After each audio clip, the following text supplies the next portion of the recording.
Hello students, मैं Dayal Chaudhary, team CLC, team chemistry. आज Dangal series में अपन 15 नंबर का पेपर सॉल्व करने जा रहे हैं। तो आइए 46 नंबर क्वेश्चन से सॉल्व करते हैं। विच of the following has maximum number of atoms.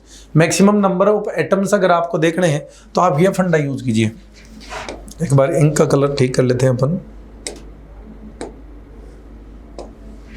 Maximum number of atoms, तो नंबर ऑफ एटम्स आपको करने हैं n into Na into atomicity.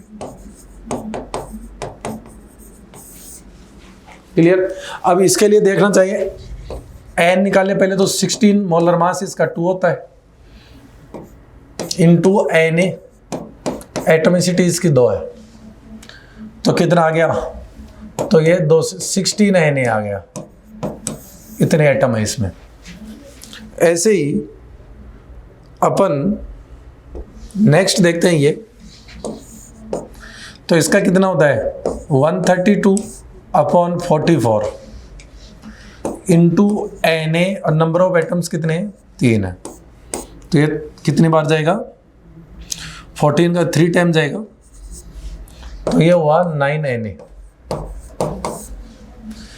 इसी प्रकार इसके अंदर अगर बात करें 96/48 इंटू Na, एटोमिसिटी 3 है, 2 टाइम जाएगा 6 Na। ये तो और भी कम हो जाएगा, तो अपना आंसर कौन सा चला जाएगा? फर्स्ट। नेक्स्ट आइए क्वेश्चन नंबर 47 देखते हैं। विच of the following displacement does not occurs. कौन सा डिस्प्लेसमेंट है जो प्रोसीड नहीं होगा? तो याद रखना ECS के अंदर ऊपर वाली मेटल होती है वो नीचे वाली मेटल को डिस्प्लेस कर सकती है, लेकिन नीचे वाली मेटल ऊपर वाली मेटल को डिस्प्लेस नहीं कर सकती। तो अपना आंसर कौन सा चला जाएगा? Third. Among NaCl, MgCl2, AlCl3 order of ionic character. Ionic character की बात करें तो देखो ये +1 में है, ये +2 में है, ये +3 में है। तो कैटाइन पर चार्ज बढ़ रहा है तो पोलराइजेबिलिटी बढ़ रही है, कैटाइन की पोलराइजेशन पावर बढ़ रही है, पोलराइजेशन पावर बढ़ रही है तो कोवेलेंट करेक्टर बढ़ रहे हैं, कोवेलेंट बढ़ रहे हैं तो आयनिक कम हो रहे हैं। तो सबसे ज़्यादा आयनिक NaCl, फिर MgCl2, फिर AlCl3। तो अपना आंसर हो जाएगा first. Next, which of the following statement is false? A fast reaction has larger rate constant and short half life.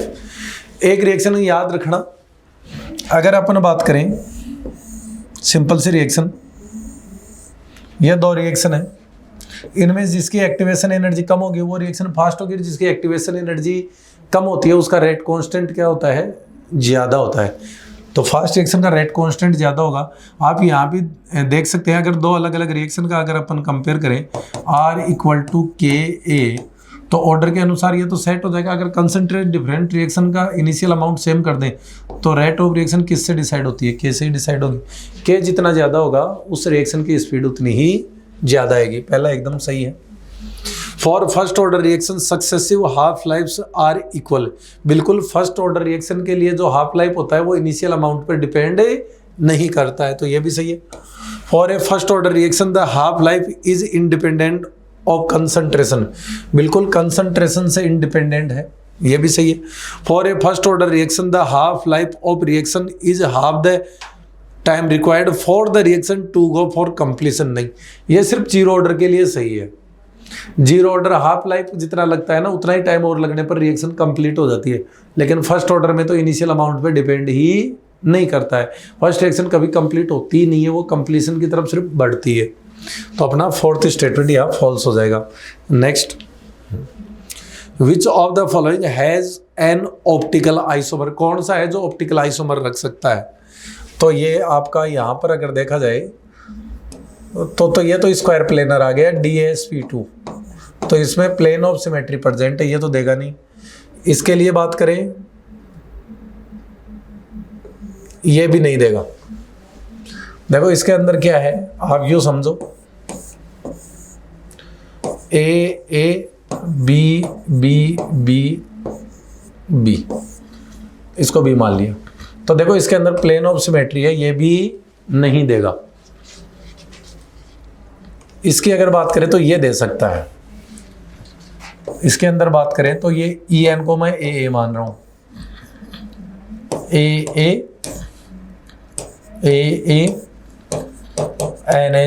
NH3, इसमें प्लेन ऑफ सिमेट्री नहीं है। ये दो GI देता है, एक सिस और एक ट्रांस।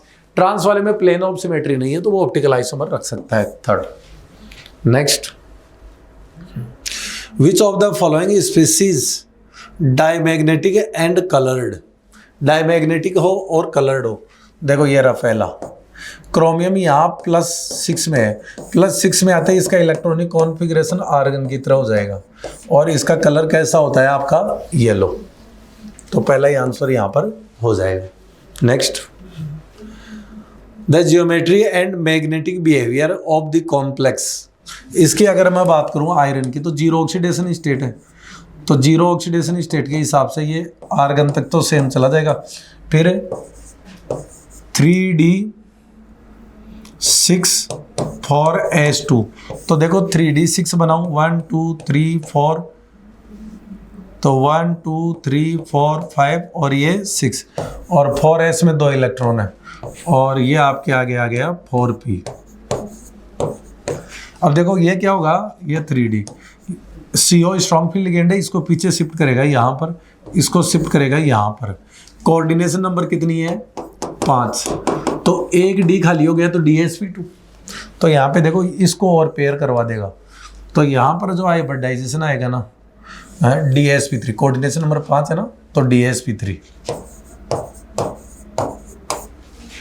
कोऑर्डिनेशन नंबर 5 पे या तो DsP3 होता है या sp3d। तो अंदर से एक D खाली मिल गया, तो ये तो गलत हो गया, ये सही हो गया और डायमैग्नेटिक है स्पीसीज। तो ये हो गई trigonal, bi pyramidal and diamagnetic. याद रखना DsP3 की स्क्वायर पिरामिडल शेप आती है, लेकिन वीक फील्ड और CO के साथ कैसी आती है, TBP।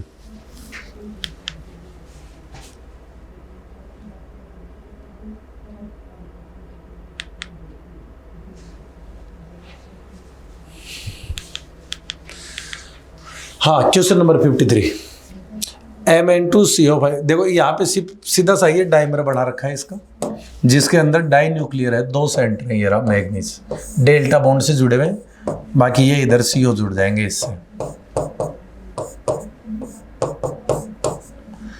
ये 5 CO जुड़ गए इससे, ये CO जुड़े हुए, तो आपका कैसा हो गया, dinuclear. Next, cobalt 2+। Cobalt 2+ की अगर मैं बात करूं तो ये है 3D7, 3 अनपेड इलेक्ट्रॉन है इसके पास, 3 अनपेड इलेक्ट्रॉन है, तो ये तो मैच हो जाएगा थर्ड से, थर्ड वाले 2 हैं। आगे चले, Fe2+, तो ये हो गया 3D6, 4 अनपेड है, तो ये मैच हो जाएगा फोर्थ से, तो ये आ गया, तो अपना कौन सा आंसर चला जाएगा, सेकंड। ऐसे आप सबको मैच कर लेना। विच one of the following species does not exist. यहाँ पे देखो ये वाली स्पीसीज एग्जिस्ट ही नहीं करेगी, क्योंकि क्लोराइड की लार्ज साइज है जो सिलिकॉन के 3D के साथ इफेक्टिवली कॉन्ट्रैक्शन या इफेक्टिवली अट्रैक्शन नहीं दे पाती है, बॉन्डिंग नहीं कर पाती, स्टेरिक रिपल्सन यहाँ लग जाता है इसके लार्ज साइज की वजह से। In the structure of I3+, the number of lone pair of electrons on central atom iodine. देखो इसका स्ट्रक्चर जो होता है वो sp3 हाइब्रिडाइजेशन है, कुछ ऐसा रहेगा। क्लियर, इस पर ये पॉजिटिव चार्ज है, ये इसके पास 2 लोन पेयर है। आयोडीन के पास 7 इलेक्ट्रॉन होते हैं, 4 ही हो गए, 2 इधर आ गए, 6 और 1 यहाँ से निकल गया, तो आपका 2 लोन पेयर है इसके पास। Next, the correct order of carbon compound in its decreasing order of oxidation state.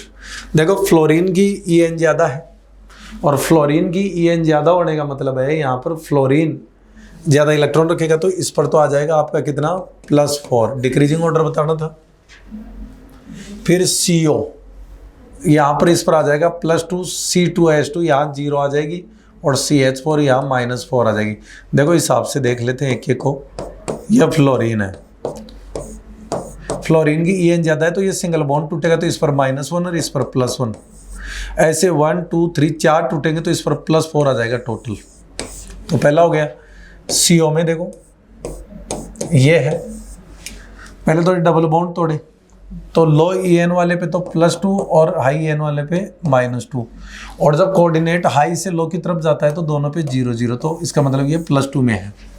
फिर CH2 Cl2 की बात करें, H Cl और Cl की EN ज़्यादा है, -1 +1 -1 +1। अब कार्बन की ज़्यादा है तो इस पर +1, इस पर -1 +1 और ये -1, रिजल्टेंट क्या आएगा, इस पर 0 आ जाएगा।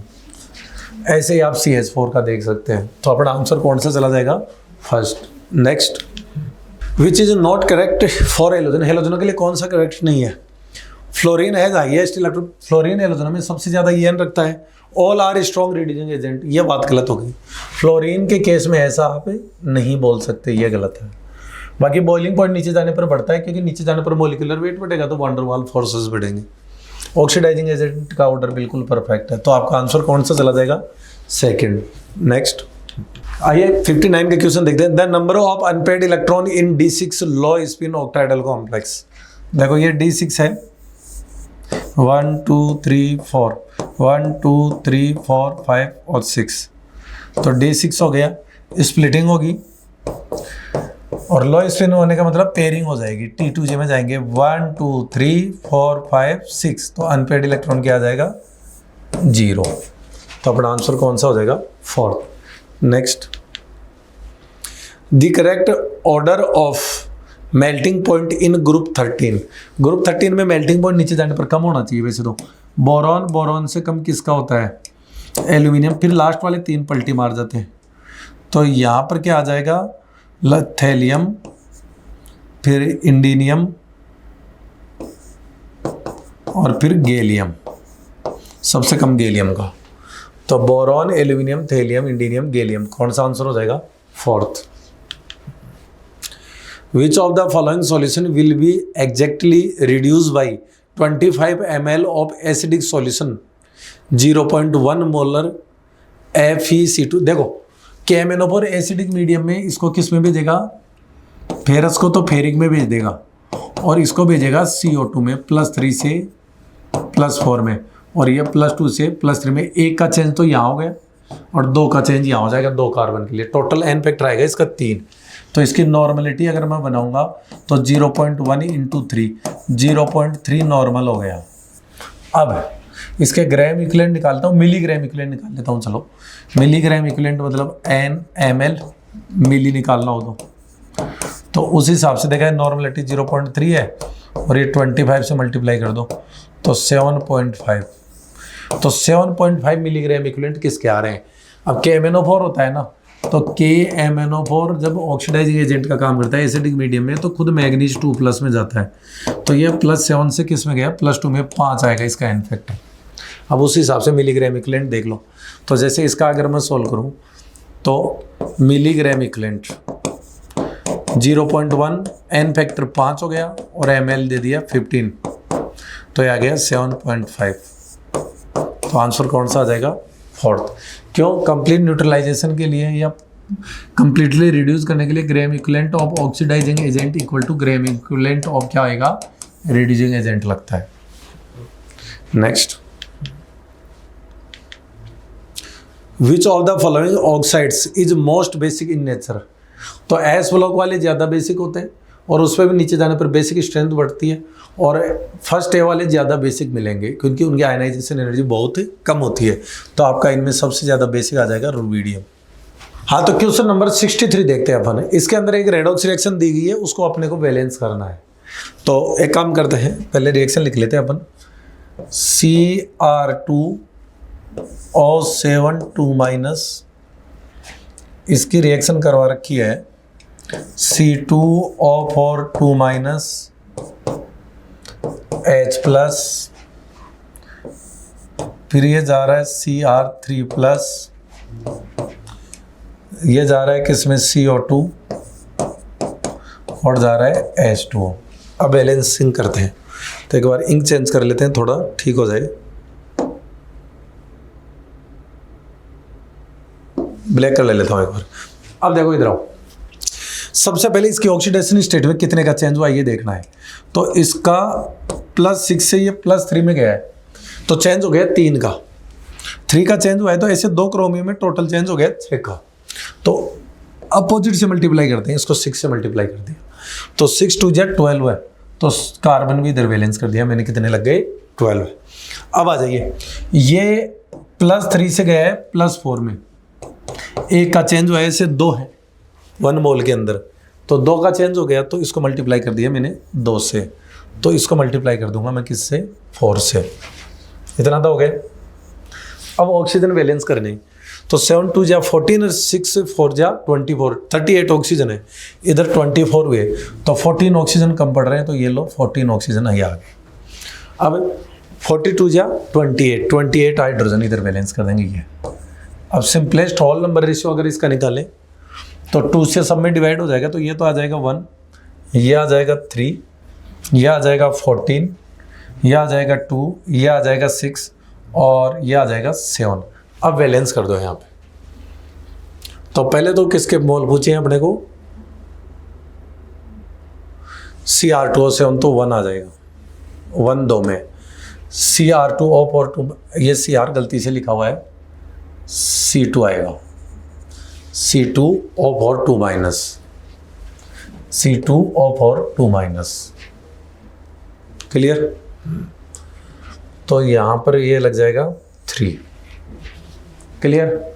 नेक्स्ट H प्लस के लग जाएगा 14, तो पहला ही आंसर हो जाएगा। नेक्स्ट क्वेश्चन पे चलते हैं। विच of the following condition will favour maximum formation of the product in the reaction. देखो, इधर मोल कम है, इधर मोल ज़्यादा है, तो प्रेशर बढ़ाने पर रिएक्शन कम मोल की तरफ जानी है, तो आगे ले जाना है तो प्रेशर तो चाहिए कम, और एंडोथर्मिक प्रोसेस है तो टेम्परेचर चाहिए ज़्यादा, तो अपना आंसर कौन सा चला जाएगा, सेकंड। इंक एक बार फिर से चेंज कर लेते हैं, तो अपना आंसर कौन सा चला जाएगा यहाँ पे, second. Next, when initial concentration of the reactant is doubled the half life period of A first order reaction. Initial concentration को चाहे डबल करे चाहे ट्रिपल करे, T50% जो होता है फर्स्ट ऑर्डर के लिए होता है 0.693/K, इनिशियल कंसंट्रेशन पर डिपेंड ही नहीं करता है, तो रिमेन अनचेंज रहेगा ही। Next, the bond dissociation energies of A2 B2 and AB are in the ratio. देखो, एक काम करते हैं, A2 की, B2 की और AB की बॉन्ड डिसोसिएशन एनर्जी किस रेशियो में है, 1:0.51। तो अगर ये x है तो ये क्या हो जाएगी, x/2, और ये क्या हो जाएगी, x। अब इसकी फॉर्मेशन एंथैल्पी दी है AB की, तो फॉर्मेशन की रिएक्शन लिखिए 1/2 A2 प्लस 1/2 B2, ये मिलके क्या बना लेंगे, आपका AB बना लेंगे। अब इसकी जो रिएक्शन एंथैल्पी दी हुई है डेल्टा H, वो क्या दी हुई है, -100 किलोजूल।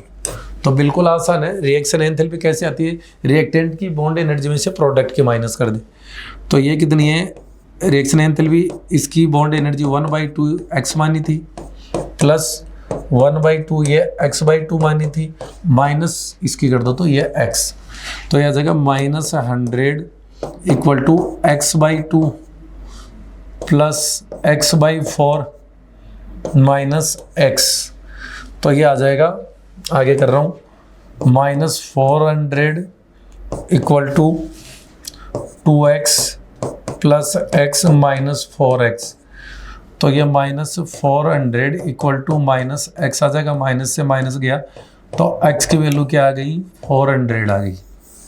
अब आपने को पूछा किसकी है, B2 की। B2 की क्या होती है, x/2, तो 400/2, तो कितनी आ जाएगी ये, 200 किलोजूल। फोर्थ आंसर हो जाएगा। नेक्स्ट क्वेश्चन पे चलते हैं। फॉर द गैसियस रिएक्शन, देखो इसने पहले ही मेंशन कर दिया गैसियस रिएक्शन, होमोजीनियस रिएक्शन है। The complete combustion of the isobutane, isobutane के कंप्लीट कंबशन की बात हो रही है। तो आइसोब्यूटेन क्या होता है, C4H10। अब ऑक्सीजन कितने लगेंगे, 3n+1/2, तो 4 3 13/2 आ जाएगा। 4 CO2 और 5 H2O, ये भी गैस लेना है, गैसेज रिएक्शन है, तो ये गैस है, ये गैस है, ये गैस है। तो डेल्टा एन जी कैसे निकालेंगे? प्रोडक्ट के gases mole minus reactant, reactant के कितने 3/2 मतलब 6.5, तो ये हो गया, ये 7.5 हो गया। इसका मतलब डेल्टा एन जी कैसा आने वाला है? पॉजिटिव आने वाला है कुल मिला के ये। और आपको पता है delta H equal to delta E plus delta N G R T, ये पॉजिटिव है, तो इसका मतलब इसमें कुछ ना कुछ जुड़ने वाला है। तो delta H is greater than delta E, कौन सा आ जाएगा?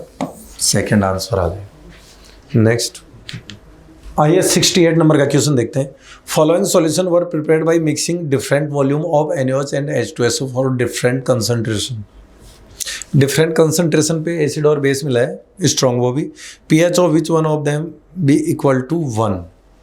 तो एक सिंपल सा है, आप यहाँ पर क्या करेंगे, एसिड के ग्राम इक्विवेलेंट में से बेस के ग्राम इक्विवेलेंट माइनस कर दो, क्योंकि एसिड के ज़्यादा होने चाहिए तभी pH 7 से कम आ रही है। तो एसिड के ग्राम इक्विवेलेंट में से बेस के ग्राम इक्विवेलेंट माइनस करोगे तो आपके पास H+ के ग्राम इक्विवेलेंट आ जाएंगे, फिर उसके अपन नॉर्मलिटी बना लेंगे। तो देखो कैसे। सबसे पहले चलो मैं ये थर्ड ऑप्शन सोल्व कर देता हूँ, आंसर यही जाएगा। कैसे किया वो मैं आपको समझा देता हूँ। तो देखो आपको दिया है यहाँ पर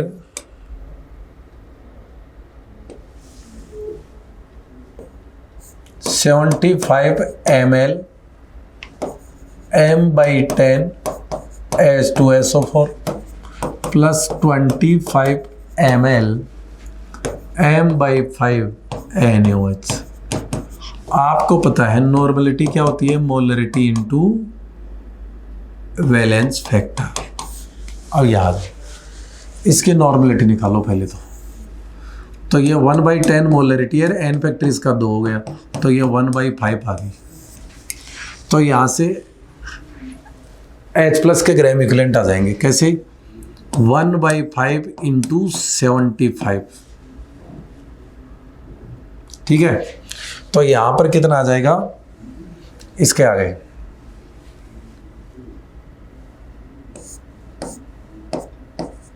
15 मिलीग्राम इक्विवेलेंट आ गए इसके। ठीक है, ऐसे ही इसके निकालेंगे बेस के। तो बेस के कितना है? 1/5 इंटू 25, 5 आ गए। तो एसिड में से बेस को माइनस कर दूंगा मैं, क्योंकि मेरे को ये करने वाला हूँ मैं N1V1 equal to N1V1 minus N2V2। Acid में से मैं बेस को क्या करने वाला हूँ? माइनस करने वाला हूँ। तो कितना आ गए? 10 मिलीग्राम इक्विवेलेंट आ गए। मिलीग्राम इक्विवेलेंट है, याद रखना। अब मिलीग्राम इक्विवेलेंट से नॉर्मलिटी बनानी है तो ml का डिवाइड कर दो। टोटल वॉल्यूम कितना आ गया? 25 से ये और 75 ये कितना आ गया? 100। तो ये 0.1 आ गई। तो 0.1 नॉर्मलिटी आ गई किसकी? H+ आयन की। तो pH कितनी आ जाएगी? 1। तो अपना आंसर कौन सा चला जाएगा इसके अंदर? Second. Next, lyophobic colloidals are lyophobic. देखो रिवर्सिबल होते हैं, गलत बात। लायोफिलिक होते हैं रिवर्सिबल। इरिवर्सिबल, हाँ ये बिल्कुल सही है। मतलब आप क्या करेंगे, जैसे मान लो कि फेरिक हाइड्रोक्साइड का कोलाइडल सोल्व बनाना है या किसी मेटल का कोलाइडल सोल्व, गोल्ड का सोल्व बनाना है, गोल्ड सोल्व, तो ब्रेडी का आर्क मेथड से उसको बढ़ा लिया जाएगा। फिर उसको सेपरेट करना चाहेंगे तो वो सेपरेट हो जाएगा, कोगुलेट करके सेपरेट कर लेंगे। लेकिन जब वापस से उसको बढ़ाना चाहेंगे तो फिर वो वापस से नहीं बनेगा, रिवर्सिबल नहीं है। लेकिन जैसे लायोफिलिक होते हैं, जैसे पानी में स्टार्च डिजोल्व कर दो, उसको वापस सेपरेट कर लो, फिर से डिजोल्व कर दो, फिर से बनाएगा। ये प्रोसेस आप बार बार दोहरा सकते हैं। प्रोटेक्टिंग लायोफिलिक वाले होते हैं, गम एंड प्रोटीन्स, ये आपके लायोफिलिक बनाते हैं। तो कौन सा सही है? Second. Next, national reagent is use to detect cationic radical test है, अमोनियम आयन के लिए किया जाता है नेशनल रिएजेंट। नेशनल रिएजेंट जब अमोनियम आयन में मिलाया जाता है K2HgI4, तो यहाँ पे आयोडाइड ऑफ मिलेन बेस बनता है। क्या बनता है यहाँ पे? आयोडाइड ऑफ मिलेन बेस। ब्राउन कलर की पीपीटी आ जाएगी तो पता चल जाएगा। Solubility product of the saturated solution of, ये सॉल्युबिलिटी प्रोडक्ट दिया है। और इस प्रकार के इलेक्ट्रोलाइट के लिए KSP क्या होता है 4s³। तो KSP कितना दिया है 4 × 10⁻⁻12 है 4s³। 4 से 4 चला गया तो s = कितना आ गया 10⁻⁻4। कितना आ जाएगा 10⁻⁻4। अब इधर है MgOH, ये कैसे टूटता है Mg2 + 2OH-।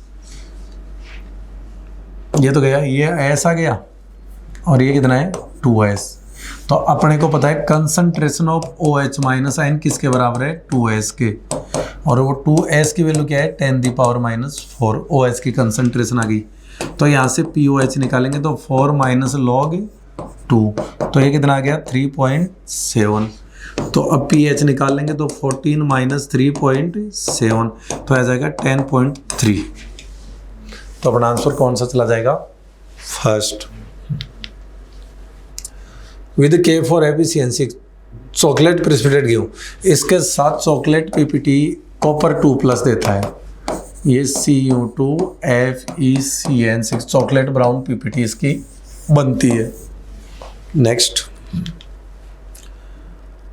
Consider the following species, in species को चलो कंसिडर करना है। विच वन ऑफ द विल है हाईएस्ट बॉन्ड ऑर्डर। देखो इसमें 15 इलेक्ट्रॉन है, इसका बॉन्ड ऑर्डर आएगा वो आएगा 2.5। इसमें 14 इलेक्ट्रॉन है, बॉन्ड ऑर्डर आएगा 3। इसमें 17 इलेक्ट्रॉन है, बॉन्ड ऑर्डर आएगा 1.5। और इसमें 15 है तो बॉन्ड ऑर्डर आ जाएगा 2.5। ये याद रख लें आप, या तो सोल्व कर लो MOT से या याद रख लो। 1 इलेक्ट्रॉन 2 3 4 5 6 7 8 9 10 11 12 13 14 15 16 17 18 19 20 ये इलेक्ट्रॉन हो गए। अब मैं इनके बॉन्ड ऑर्डर लिखने वाला हूँ, इंक चेंज कर लेता हूँ एक बार। 1 इलेक्ट्रॉन पे जो बॉन्ड ऑर्डर आता है वो आपका आता है कितना 0.5। फिर इस पे कितना आता है 1, इस पे 0.5, इस पे 0, फिर 0.5 1 0.5 0, फिर 0.5 1 1.5 2 2.5 3, फिर 2.5, फिर ये कितना आता है 2, फिर 1.5, फिर आपका कितना आता है 1 0.5 और 0। तो देखो इलेक्ट्रॉन जोड़ो, इसमें 15 है, 15 पे कितना आया 2.5, इसमें 14 है, 14 पे कितना आ गया 3, इसमें 15 है, फिर से 2.5, पर इसमें कितने हैं 17, 17 पे 1.5। सिर्फ एक CO का ध्यान रखना है, CO प्लस 14 इलेक्ट्रॉन है, 13 इलेक्ट्रॉन है, 13 के हिसाब से 2.5 आना चाहिए, लेकिन इसका बॉन्ड ऑर्डर 3.5 से तो बड़ा, 3 से तो बड़ा, और 3.5 से क्या आता है कम आता है, बीच में आता है। तो अपना ये आंसर कौन सा चला जाएगा थर्ड। तो ये आंसर हो गया अपना थर्ड। नेक्स्ट क्वेश्चन पे चलते हैं dear. Al react with an element X to form an compound if the ground state of electronic configuration of X1 है। देखो ग्राउंड स्टेट में ये कॉन्फ़िगरेशन है, मतलब ये कौन है ऑक्सीजन है, और ऑक्सीजन है तो ये देखो ऑक्टेट पूरा करने के लिए 2 इलेक्ट्रॉन और ले लेगा, सेल फुल हो जाएगा, तो इसकी वैलेंसी जो आएगी ना वो क्या आएगी O2-। एल्यूमिनियम की क्या होती है +3, और जब ये O2- से रिएक्शन करता है तो क्या बनाता है Al2O3, तो ये हो गया Al2X3। Next, saturated solution of KNO3 is used to make salt bridge because. देखो एक तो इनर्ट होता है, ना तो इलेक्ट्रोड से रिएक्शन करेगा ना वो इलेक्ट्रोलाइटिक सॉल्यूशन है उससे करेगा। दूसरा केटाइन और एनाइन की मोबिलिटी क्या है सेम है। तो देखो velocity of both K+ and NO3- are nearly the same. तो इसका काम है एक तो सर्किट को कंप्लीट करना और लिक्विड लिक्विड जंक्शन पोटेंशियल को रोकना। तो अपना आंसर कौन सा जाएगा third. Which orbital is possible, कौन सा ऑर्बिटल है जो पॉसिबल है। तो देखो क्वांटम नंबर दिए, आपको पता है एन हमेशा एल से बड़ा होगा और एम की वैल्यू माइनस एल से 0 होती हुई प्लस एल तक जाती है। तो देखो एन और एल बराबर नहीं हो सकते, एन एन से बड़ा नहीं हो सकता, ये ठीक था। एन 1 एल 0 सही था, लेकिन फिर एम 0 ही होगा, एल 1 नहीं हो सकता, क्योंकि एम की वैल्यू देखो ये हो सकता है। अगर एन 4 है तो एल 0 1 2 3 में से कुछ भी हो सकता है, इसने 2 वाला डेटा ले लिया, सही है। फिर तो ये आ गया 4, 2 आना मतलब एल की वैल्यू 2 आना मतलब डी। अब ये 2 दे दिया एल, तो ये -2 -1 0 +1 +2, कोई सा भी ले सकते हैं एम की वैल्यू इनमें से। तो ये ले रखी है अगले ने 0 वाली, मतलब 4DZ² है, ये बिल्कुल पॉसिबल। फोर्थ। नमस्कार, मैं अभिषेक मिश्रा, टीम सीएलसी। आज हम लोग बात करेंगे MTS 15, जिसमें हम करेंगे ऑर्गेनिक का सॉल्यूशन। ठीक है, तो 77 नंबर क्वेश्चन है। फिनॉल की है NaOH CO2H+। पहली बात ये दे के रिएक्शन पूछ सकता है, कौन सी रिएक्शन है, तो ये कोल्बे रिएक्शन है। ठीक है, कोल्बे स्मिथ। तो NaOH यहां पे बना देगा फिनॉक्साइड आयन, ONA, और CO2 अटैक करेगा C double bond O minus. तो यहां हो गया कुछ ऐसा, C double bond O CO O minus, यहां H है। ठीक है, ये टॉटोमराइज हो गया, तो ये बन गया फिनॉल, और यहां CO minus H plus OH COOH। ये तो हमने मैकेनिज्म लिख दी कि एक बार देख लो। वैसे आपसे सिंपल क्वेश्चन पूछ सकता है, जब फिनॉल की रिएक्शन NaOH CO2 के साथ करी जाती है H+ की प्रेजेंस में, तो जो ऑर्थो पोजीशन पर जो ग्रुप इंसर्ट करेगा वो क्या होगा, ऑप्शन देगा CHO COH CONH2 COCl। तो कौन सा हो रहा है, COH। इसका नाम क्या है, सैलिसिलिक एसिड। क्लियर। कोल्बे ऐसे फिनॉल की CHCl3 NaOH होगा, तो ऑर्थो पोजीशन पर CHO। ठीक है, इसमें ऑर्थो प्रोडक्ट मेजर होता है। नेक्स्ट, किसका बॉइलिंग पॉइंट अधिक है। यहां दे रखा है अल्कोहल दे रखा है, एसिड दे रखा है, ईथर दे रखा है, एल्कीन दे रखा है। ठीक है, तो इसमें हाईएस्ट पूछ रखा है तो RCOH। एसिड का बॉइलिंग पॉइंट अधिक होता है, क्योंकि इसमें क्या होता है, डाइमर हाइड्रोजन बॉन्डिंग। क्या होता है बेटा, डाइमर हाइड्रोजन बॉन्डिंग बना दिया हमने, डाइमर हाइड्रोजन बॉन्डिंग। और एल्कोहल में सिंपल एक हाइड्रोजन बॉन्डिंग है, तो सबसे अधिक पूछा है ना, तो सेकंड के बाद पूछता तो फर्स्ट होता। ठीक है ना, फिर नॉर्मली ईथर, फिर एल्कीन। पेंटेन और इथॉक्सी में पेंटेन हो जाता है। तो simple acid, alcohol, ether, alkene. ठीक है ना, 1 2 3 4 ब्यूटेन है, तो ये ईथर वाला हो जाता, और यही पेंटेन होता, तो ई पेंटेन का थोड़ा सा पॉइंट का अंतर है। पेंटेन वाला मतलब तब पेंटेन अधिक होता है ईथर से। ठीक है, नेक्स्ट चलें। कौन सा आयोडोफोन टेस्ट देगा बेटा, देखो ये ग्रुप लगा हो CH3 C डबल बॉन्ड हो, या CH3 CHOH, ये ग्रुप कहीं आ जाए तो आयोडोफोन टेस्ट देगा। तो ऐसा तो आ नहीं रहा, इसमें C2H5 हो गया कैंसिल, ये भी कैंसिल। ये देखो इसको ऐसे लिख लो, CH3 थर्ड ऑप्शन को CHOH आ गया ना, ये हो गया। ठीक है, इसमें भी नहीं है, तो आंसर कौन सा होगा, थर्ड। ठीक है, पहुंच करके ये समय है, जल्दी से देखा, कहीं कोई डाउट है तो उसी क्वेश्चन में जाना है आपको। कौन सा स्टेबल कार्बोकेटायन है, तो बैक बॉन्डिंग, लोन पेयर के बगल में प्लस चार्ज, तो ये तो है नहीं। यहां देखो लोन पेयर के बगल में प्लस चार्ज है, यहां सिंपल है, यहां भी लोन पेयर के बगल में प्लस चार्ज है, लेकिन NH का प्लस M O से अधिक होता है, इसलिए सबसे अधिक स्टेबल कौन सा हो जाएगा, फोर्थ। ठीक है, मोस्ट स्टेबल कार्बोकेटायन। नेक्स्ट चले, -I तो लिख दे रहे हैं। देखो इसमें OH-CN गड़बड़ हो गया, NO2-CN से अधिक होता है, NO2-CNOH सही हो गया, NO2-CH3 से अधिक होता है, NH2OH से अधिक होता है। -I का ऑर्डर याद रखना, कौन सा है, सबसे पहले NR3+, NH3+, NO2, CN, CHO, COA, fluorine, chlorine, bromine, iodine, OR, OS, triple bond, double bond, single bond, H। ठीक है, वो एक ट्रिक बताई थी, ना फरहान ना ऋतिक वाली। ठीक है, नेक्स्ट, कौन सा सर्वाधिक क्षारीय, विच इज मोर बेसिक। हाँ, इसमें क्वेश्चन पूछता विच इज लीस्ट बेसिक, तो एमाइड इज लीस्ट बेसिक। तो यहां क्या है, एमीन है, ये भी एमीन है, ये भी एमीन, तो इसमें नो रेजोनेंस है, तो सबसे अधिक हो जाएगा फोर्थ। ठीक है, इन दोनों में एमाइड, ये इसका लोन पेयर रेजोनेंस में पार्टिसिपेट नहीं करता, इसका रेजोनेंस लोन पेयर में पार्टिसिपेट करेगा, तो फोर्थ का 3, फिर 1, फिर 2, लेकिन अपने को पूछा है सबसे हाईएस्ट, तो कौन सा हो जाएगा, fourth.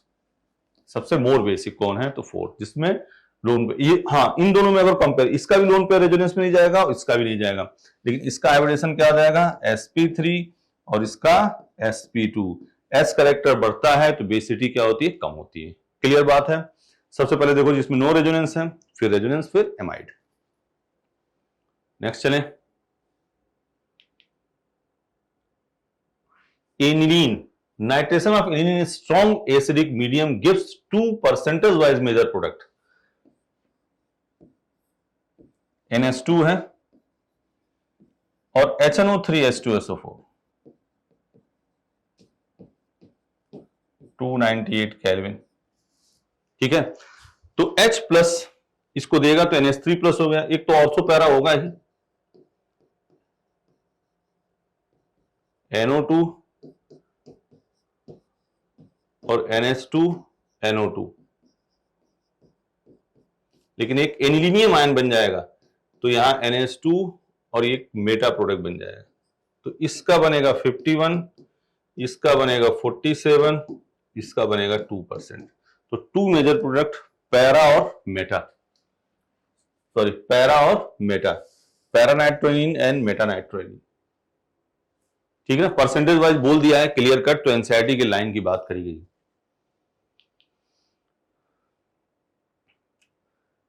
Which is correct test, sucrose है C1 C4 होता है, गड़बड़ हो गया। Sucrose is reducing, no, sucrose is non reducing. Lactose is reducing, बिल्कुल, लैक्टोज में देखोगे तो ये ग्रुप लगा होगा, ये ग्रुप जिसमें हो ना वो क्या हो जाएंगे, रिड्यूसिंग। रिड्यूसिंग मतलब फेलिंग टेस्ट दे, टॉलिन टेस्ट दे, ठीक है ना। तो लैक्टोज, माल्टोज भी क्या होता है, रिड्यूसिंग। क्लियर है, तो ये क्यों गलत, C1 C4 हो जाता। सुक्रोज क्या है, नॉन रिड्यूसिंग, लैक्टोज रिड्यूसिंग, अगर माल्टोज होता वो भी क्या होता, रिड्यूसिंग, उसमें भी ये ग्रुप आता। क्लियर, नेक्स्ट चलें, देख लो आराम से। अब इसको देखो, इसको हमने घुमा दिया, प्लस और ये माइनस, तो ये बन गया आइसोप्रोपिल बेंजीन।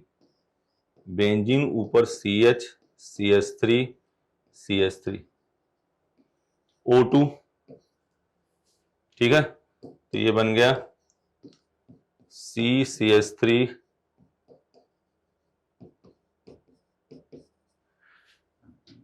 और फिर इसकी डाइल्यूट H2SO4 करते तो बन जाता फिनॉल और एसीटोन। लेकिन इसमें एक बात देखो बेटा, इसमें CD बारे में नहीं पूछा गया, किसके बारे में पूछा गया, B के बारे में पूछा गया है। तो B क्या है, यह है, इसका नाम क्या है, क्यूमीन हाइड्रो पर ऑक्साइड, नाम ध्यान रखना, क्यूमीन हाइड्रो पर ऑक्साइड। क्लियर, नेक्स्ट चलें। Which amino acid contain amide functional group in side chain? Glutamine, glutamine में CONH2 ग्रुप होता है साइड चेन में, ठीक है। नेक्स्ट, ये है टोल्यूइन। देखो इधर इसमें क्वेश्चन में थोड़ा सा और आसान किया गया, लेकिन अगर टोल्यूइन है, Cl2H होता है H2O, अगर यहाँ बेंजोइक एसिड, बेंजिल अल्कोहल और एल्डिहाइड तीनों दिए होते तो भी आपको बेंजिल डिहाइड पे टिक करना है, क्योंकि वो कमर्शियल मेथड है। वैसे यहां तो हो गया, क्योंकि है नहीं वो ऑप्शन, तो CH Cl Cl 2 बार कमर्शियल मेथड, फिर हाइड्रोलिसिस किया तो बेंजीन के ऊपर आ गया CH OH OH, यहां से क्या निकाल दो, H2O। वो बात हमारी समझ गए क्या कह रहे हैं।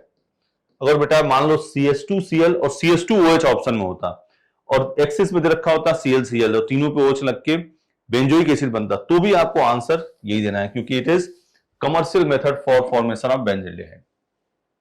ठीक है, नेक्स्ट चलते हैं। नेक्स्ट क्वेश्चन है 88। ठीक है, 88 में कह रहा है CH3 MgCl CH3OH, यहां प्लस और यहां माइनस, यहां माइनस और ये प्लस। ठीक है, तो ये बन गया CH4 प्लस CH3COMgCl। ऑप्शन में क्या है? मीथेन। क्लियर है? बोलो।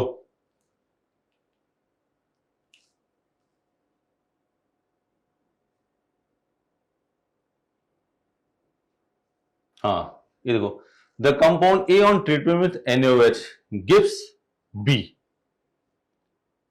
And with dilute HNO3 gives C and D, then ABCD।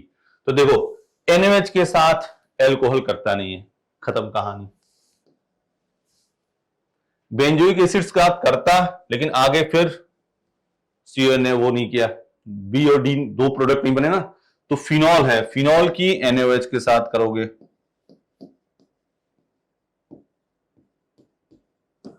ONA, और इसी की डाइल्यूट HNO3 के साथ करोगे,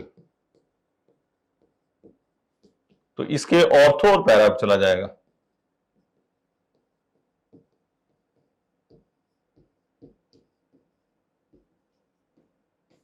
यहां ना जाके कहां है? पैरा पे। तो देख लो, ये बन गया, ये बन गया, ये बन गया, ये बना, आंसर क्या हो गया? थर्ड। क्लियर बात? नेक्स्ट देखिए, hydrocarbon A react with bromine, किसी को ले लो। ठीक है, पहला ले लेते हैं, Br2 ले लिया, तो CH3Br हो गया। By substitution of alkyl bromide which on Wurtz reaction convert to alkane. चलो, वुड्स रिएक्शन कर दिया, तो ये बन गया CH3CH3। मोर देन 4 कार्बन, तो यहां 4 कार्बन नहीं बन रहा है, कितने बन रहे हैं? 2, तो ये आंसर तो हुआ नहीं। अब इससे होगा नहीं ब्रोमिनेशन, इससे फिर देखो, एनहाइड्रोकार्बन Br2 किया, तो ये बन गया CH3CH2CH2Br। अरे बोलो, ठीक है। और इसकी जब वुड रिएक्शन करोगे तो क्या हो गया? CH3CH2CH2CH2CH2CH3। कितने कार्बन बन गए? 6 कार्बन, तो 4 कार्बन से अधिक होगा। और ये सब्स्टिट्यूशन कह रहा है ना, बाय सब्स्टिट्यूशन, तो इन दोनों से होगा नहीं, क्योंकि इसमें तो क्या हो जाता है? एडिशन। क्लियर है? तो आराम से कूल होकर काम करिए, टाइम है, कुछ ही दिन बचे हैं। आराम से आप एक क्वेश्चन, हर क्वेश्चन जो आपका गलत हुआ उसी पे सीधे जाओ, फोकस करा, गलत हुआ किस वजह से गलत हुआ उसको नोट किया, बस आगे बढ़ गए। ठीक है बेटा, तो आराम से काम करो। एग्जाम के लिए जितने बच्चे वीडियो देख रहे हैं, ईश्वर करे, CLC चाहता है कि आप एम्स दिल्ली जाओ, आप खूब अच्छे से कूल होके जो आपको CLC ने मटेरियल दिया है उसी को पूरे समेट लो, सब काम हो जाएगा सेट। बायोकेम आपने किया है, दंगल किया है, मैराथन किया है, ये मेजर सब टेस्ट चल रहे हैं, इसी को सारे समय माइनर जो है, जो आपके तबके गलत हुए उसको एक बार को जल्दी से देख लो, जो गलत हुए हैं, जो सही हुए उसको देखने की जरूरत नहीं है, तो आपका एक बेटर हो जाएगा काम। CLC आपके साथ है। All the best. Thank you dear. जय CLC।